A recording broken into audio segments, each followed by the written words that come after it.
विजयाची खात्री नसलेल्या शिंदे गटाच्या एका वाचाळ प्रवक्त्याने निकालाच्या पूर्वसंध्येला असं म्हटलं होतं की जर 48 तासामध्ये महाविकास आघाडीने आपलं सरकार स्थापन केलं नाही तर 26 नोव्हेंबरला राष्ट्रपती राजवट लागू शकते।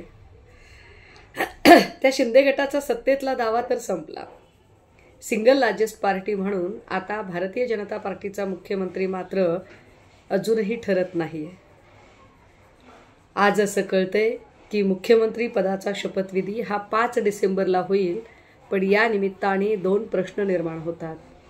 एक, भारतीय जनता पार्टी ज्या लाडक्या बहीण योजनेचा प्रचंड गवगवा करते त्या लाडक्या बहिणींना सत्तेचा वाटा मिळणार आहे की नाही?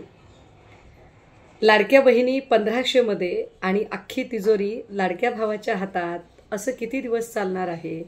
काय भारतीय जनता पार्टीमध्ये एकही महिला मुख्यमंत्री पदाच्या योग्य नाही का?